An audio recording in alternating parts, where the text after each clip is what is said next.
नमस्कार दोस्तों, स्वागत है आपका हमारे इस YouTube चैनल में।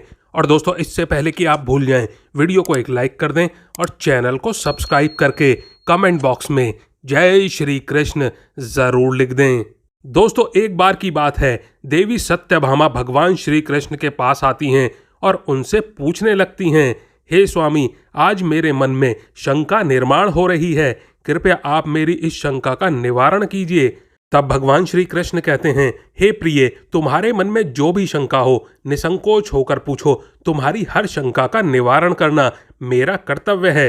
तब देवी सत्यभामा बड़ी ही प्रसन्नता पूर्वक पूछने लगती हैं कि हे प्रभु, आपकी हम तीनों पत्नियां पहले आपको भोजन कराती हैं और फिर भोजन हम खुद करती हैं, नित्य आपकी सेवा करती हैं, आपके चरण भी दबाती हैं, किंतु हे प्रभु, क्या पत्नी को पति के साथ अथवा पति से पहले भोजन करना चाहिए या फिर नहीं करना चाहिए? ऐसा करना उचित है या फिर अनुचित है? शास्त्र इस विषय में क्या कहते हैं?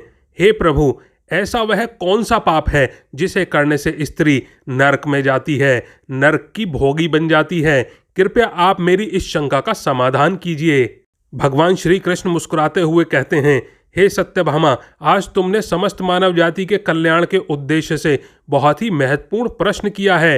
हे देवी, तुमने जो प्रश्न किया है उसका समाधान देवी सुदेवा की कथा सुनने से प्राप्त हो जाएगा। हे प्रभु, यह रानी सुदेवा कौन थी? उनका आचार विचार कैसा था? मेरे मन में उनके विषय में जानने की जिज्ञासा निर्माण हो रही है। श्री कृष्ण कहते हैं, हे सत्यभामा, तुम्हारे आग्रह पर आज मैं तुम्हें रानी सुदेवा की कथा सुनाता हूँ। तुम्हारी सभी शंकाओं का समाधान इस प्राचीन कथा में ही है। इस कथा में तुम्हें तुम्हारे सभी प्रश्नों के उत्तर मिल जाएंगे, इसीलिए इस कथा को ध्यानपूर्वक सुनो। और जो भी मनुष्य इस कथा को ध्यानपूर्वक सुनता है और इसका प्रचार करता है, वह सौभाग्यशाली बनता है, उसे कभी नरक की प्राप्ति नहीं होती। और फिर देवी सत्यभामा कहती हैं, हे स्वामी, मैं इस कथा को अवश्य ध्यानपूर्वक सुनूंगी, कृपया आप इस कथा को कहिए। भगवान श्री कृष्ण कहते हैं, हे सत्यभामा, फिर सुनो इस कथा को। प्राचीन काल में अयोध्यापुरी में महाराज इवाक राज करते थे। वे धर्म का पालन करने वाले गुणवान, चरित्रवान और अत्यंत कुशल सम्राट थे। उनका विवाह काशी नरेश की पुत्री सुदेवा के साथ में हुआ था। सुदेवा सत्य का व्रत पालन करने में तत्पर, गुणवान, चरित्रवान तथा महान पतिव्रता थी। महाराज इवाक पुण्यात्मा थे। उन्होंने अनेक यज्ञ तथा अनेक पुण्य के कार्य किए थे। उन्होंने देवालय बनवाए, पोखरें खुदवाकर अनेक वाटिका बनवाईं तथा वे साधु संतों की रक्षा में सदैव ही तत्पर रहते थे। महाराज इवाक के नगर के समीप ही एक घना जंगल था। उस जंगल में एक सूअर अपनी पत्नी और पुत्र पुत्री के साथ में रहता था। वह सूअर बड़ा ही विशालकाया और भयंकर आकार वाला था, जिससे सभी मनुष्य भयभीत रहते थे। उस सूअर के भय से मनुष्य उस वन के मार्ग से जाने से डरने लगे थे। फिर जब यह बात महाराज इवाक को पता चली तो उन्होंने उस सूअर का शिकार करने का सोचा। और फिर एक दिन महाराज अपनी पत्नी सुदेवा तथा अनेक सैनिकों और कुत्तों को लेकर उस वन में शिकार करने के लिए चले गए। महाराज बड़े पराक्रमी थे। उन्होंने अनेक विशालकाय शेरों का तथा राक्षसों का वध किया था। इसीलिए वे इस भयंकर सूअर से नगरवासियों की रक्षा करने के लिए उस वन में उस सूअर का शिकार करने के लिए आए थे। अब उस भयंकर आकार वाले सूअर ने महाराज को वन की तरफ आते हुए देखा। वह सूअर अपनी पत्नी से कहने लगा, हे प्रिय, देखो, यह कौशल देश के महान सम्राट इवाक हैं। ये महापराक्रमी और महातेजस्वी हैं और वे इस वन में मेरा ही शिकार करने के लिए आए हैं। उनके साथ बहुत से कुत्ते और व्याध हैं। इसमें तनिक भी संदेह नहीं कि वह मुझ पर प्रहार करेंगे। महाराज बड़े ही पुण्य आत्मा हैं। यह राजाओं के भी राजा हैं। समस्त विश्व इनके अधीन है। हे प्रिय, मैं तुम सबकी रक्षा करने के लिए अपना पराक्रम दिखाता हुआ महाराज के साथ युद्ध करूंगा। अगर युद्ध में मैंने इनको पराजित कर दिया तो तीनों लोकों में मेरी कीर्ति हो जाएगी, और यदि मैं इनके हाथों से मारा भी गया तो मुझे इस सूअर के जन्म से छुटकारा मिलेगा और मैं विष्णु लोक में चला जाऊंगा। मेरे पिछले जन्म के पाप के कारण ही मुझे सूअर का जन्म प्राप्त हुआ है। हे प्रिय, तुम मेरा मोह छोड़कर हमारे पुत्र और पुत्रियों को लेकर पर्वत की गुफा में चली जाओ। अब समय आ गया है कि मैं अपने पूर्व जन्मों के पापों से मुक्त हो जाऊं। अब महाराज के बाण मेरे शरीर को घायल कर देंगे, तो एक एक बाण से मेरे पूर्व जन्म के पाप नष्ट हो जाएंगे। फिर उस सूअर की पत्नी बोलने लगी कि हे नाथ, हमारे बच्चे आपके ही हैं। आपके पराक्रम और साहस के कारण इस वन में निर्भय होकर विचरण करते हैं, घूमते फिरते हैं, कोमल कोमल फूलों का आहार ग्रहण करते हैं। आप ही के कारण इन्हें शेर, सियार आदि जंगली जानवरों का भय नहीं है, क्योंकि आप ही इनकी रक्षा करते हैं।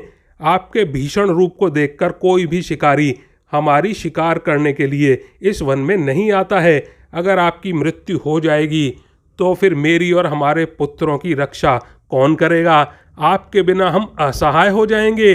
पति के बिना मेरा क्या होगा? सोने के गहने, आभूषण, वस्त्र पहनकर भी कोई भी स्त्री पति के बिना शोभा नहीं पाती है। पति से ही स्त्री को सौंदर्य और शोभा प्राप्त होती है। आपके बिना मेरा जीवन भी नष्ट हो जाएगा। हे नाथ, हे प्राणनाथ, आपके बगैर मैं जीवित नहीं रह सकती। हे नाथ, मैं सच सच कहती हूँ, आपके साथ यदि मुझे नरक में भी डाल दिया जाए तो मैं खुशी खुशी आपके साथ चली जाऊंगी। इसीलिए आप महाराज के सामने मत जाइए, आप भी हमारे साथ पर्वत की गुफा में चलिए, हम वहीं छिपकर बैठ जाएंगे। आप जीवन की इच्छा छोड़कर अपनी पत्नी और पुत्र को अकेला छोड़कर जा रहे हो, इससे आपको क्या लाभ होगा? फिर वह सूअर कहता है, हे प्रिय, तुम वीरों के धर्म को नहीं जानती हो, इसीलिए ऐसा कह रही हो। यदि शत्रु वीरों को ललकारता है, युद्ध के लिए निमंत्रण देता है, तो वीर पुरुष को लोभ और भय से कायर की भांति ऐसे छिपकर नहीं भागना चाहिए। ऐसे पुरुष को 1000 युगों के लिए कुंभी पाक नरक में डालकर पकाया जाता है। वीर पुरुष अगर शत्रु के सामने लड़ता हुआ मर जाता है, वीर गति को प्राप्त हो जाता है, तो उसे मृत्यु के बाद दिव्य लोकों की प्राप्ति होती है। आज महाराज हमारे पास युद्ध करने के लिए आए हैं, वह हमारे अतिथि हैं और अतिथि का अनादर बिल्कुल नहीं करना चाहिए। अतिथि का अनादर साक्षात भगवान विष्णु का अपमान होता है, इसीलिए उनके साथ युद्ध करना मेरा कर्तव्य है। फिर वह सूअर की पत्नी बोलती है, हे प्राणनाथ, ठीक है, यदि आप महाराज के साथ युद्ध करना चाहते हो तो मैं भी आपके साथ रहकर आपका पराक्रम देखूंगी। इतना कहकर उस सूअर की पत्नी ने अपने पुत्रों को बुलाकर कहा, हे पुत्रों, मेरी बात सुनो। आज युद्ध भूमि में अतिथि आए हैं, उनका सत्कार करने के लिए और उनसे युद्ध करने के लिए तुम्हारे पिता जा रहे हैं और उनके साथ मैं भी जा रही हूँ। इसीलिए तुम सभी अपने भाइयों को लेकर पर्वत की गुफा में जाकर छिप जाओ। महाराज इवाक बड़े बलवान हैं, वे इस युद्ध में हमारा संहार कर डालेंगे, इसीलिए तुम लोग यहाँ से भाग जाओ और अपने प्राण बचाओ। और फिर वह सूअर के छोटे छोटे बच्चे बोलने लगते हैं, माँ, जो पुत्र अपने माता पिता को संकट में छोड़कर भाग जाते हैं वह महापापी होते हैं, उन्हें घोर नरक में डाला जाता है। जो निर्दय पुत्र अपनी माँ का दूध पीकर उसे दुख में छोड़कर भाग जाता है, जो पुत्र अपने बाप को विपत्ति में देखकर छोड़ चला जाता है, वह कीड़ों से भरे हुए दुर्गंध युक्त नरक में गिराया जाता है। इसीलिए हे माँ, हम लोग आपको छोड़कर नहीं जाएंगे। फिर वह सूअर, उसकी पत्नी और उसके बच्चे सभी युद्ध के लिए तैयार हो जाते हैं और युद्ध भूमि की ओर निकल पड़ते हैं। सभी छोटे छोटे सूअर अपने पिता और माता की चारों ओर से रक्षा करने लगते हैं। उधर महाराज इवाक अपनी पूरी सेना के साथ में उस स्थान पर आ जाते हैं और अपने सामने खड़े सूअरों को देखकर बड़े शूरवीरों योद्धाओं को सूअरों का शिकार करने के लिए आगे भेजते हैं। वे सभी बलवान शूरवीर योद्धा हाथ में तलवार और भाले लेकर सूअरों पर आक्रमण करने लगते हैं। फिर सूअरों और राजा के सैनिकों के बीच में भीषण युद्ध होता है। सभी एक दूसरे पर भीषण प्रहार करने लगते हैं। सूअर अपने दांतों से सैनिकों को मारने लगते हैं तो सैनिक अपने भालों से सूअरों को मारने लगते हैं। इस युद्ध में अनेक सूअर मर खप गए, कितने ही घायल हुए और महाराज के अनेक सिपाही भी मर गए और घायल हुए। अब केवल वह सूअर, उसकी पत्नी और उसके कुछ 5-7 पुत्र ही बचे थे। अपने सभी पुत्रों को मरा हुआ देखकर सूअर की पत्नी भयभीत हो गई और अपने पति से कहने लगी, हे नाथ, मुझे और इन बालकों को लेकर यहाँ से चलो, नहीं तो हमारा वंश नष्ट हो जाएगा। कृपया हम सभी अपने प्राण बचाकर भाग चलते हैं, नहीं तो महाराज हम सभी को मार डालेंगे। फिर सूअर कहने लगा, हे प्रिय, 2 शेरों के बीच में एक सूअर पानी पी सकता है, लेकिन 2 सूअरों के बीच में एक शेर पानी नहीं पी सकता। सूअर जाति में ऐसा बल देखा जाता है, इसी कारण से सूअर से सभी भयभीत हो जाते हैं। अगर इस समय पर मैं मृत्यु के भय से भाग जाऊंगा तो मेरे सूअर जाति की प्रसिद्धि नष्ट हो जाएगी। इसीलिए हे प्रिय, तुम हमारे बच्चों को लेकर यहाँ से चली जाओ और सुखपूर्वक जीवन व्यतीत करो। इतना सुनकर सूअर की पत्नी बोली, हे नाथ, मैं आपसे बहुत प्रेम करती हूँ। आपने मेरा आदर सम्मान करके, रति क्रिया करके और मेरी रक्षा करके मेरे मन को जीत लिया है। आपसे मेरा मोह कभी नहीं छूटेगा, इसीलिए मैं अपने पुत्रों के साथ आपके सामने ही प्राण दे दूंगी, किंतु आपको अकेला छोड़कर नहीं जाऊंगी। और फिर वह सूअर और उसकी पत्नी दोनों ही महाराज से युद्ध करने के लिए आगे आते हैं। और वह सूअर भयंकर गरजता है और महाराज को युद्ध के लिए ललकारता है। वह सूअर उसके सामने आए बड़े बड़े वीर योद्धाओं को अपने दांतों से तिनके की भांति उठाकर फेंकने लगता है। अपने सैनिकों को मरता हुआ देखकर महाराज को क्रोध आ जाता है और फिर वह अपना धनुष निकालकर उस सूअर पर बड़े ही वेग से आक्रमण करते हैं। महाराज का एक बाण तीव्र गति से जाकर उस सूअर के शरीर में घुस जाता है और वह सूअर जमीन पर गिर जाता है। फिर महाराज उस पर प्रहार करते हैं और सूअर को मार डालते हैं। और सूअर के मरते ही उसके प्राण निकलते हैं और विष्णु लोक को चले जाते हैं। फिर महाराज के सैनिक अपने हाथ में भाले लेकर उस सूअर की पत्नी को मारने के लिए उसकी ओर जाने लगते हैं। सूअर की पत्नी अपने बच्चों के सामने खड़ी हो जाती है और बच्चों से कहती है, बच्चों, मैं अब यहाँ पर खड़ी हुई हूँ, तुम यहाँ से भाग जाओ। सूअर का बड़ा बेटा बोलता है, हे माँ, अपने प्राणों के भय से मैं आपको मरने के लिए छोड़कर कैसे भाग जाऊं? अगर मैं ऐसा करूंगा तो मुझ पर धिक्कार है। मैं युद्ध में शत्रु को परास्त करूंगा। तुम अपने पुत्रों को लेकर यहाँ से चली जाओ। वह सूअर की पत्नी बोली, हे मेरे पुत्र, मैं महापापिन तुझे अकेले छोड़कर कैसे चली जाऊं? इतने में राजा के सैनिक उन सूअरों के पास आते हैं और उन पर प्रहार करने लगते हैं। सूअर का बड़ा बेटा भयंकर युद्ध करता है और अनेक सैनिकों को मार गिराता है। तब महाराज आगे आकर उस सूअर के बड़े बेटे को भी मार डालते हैं। अपने पुत्र को मरा हुआ देखकर सूअर की पत्नी बहुत क्रोधित हो जाती है और भीषण प्रहार करने लगती है। उसने भी अनेक सैनिकों को मार डाला। इस घटना को महारानी सुदेवा देख रही थीं।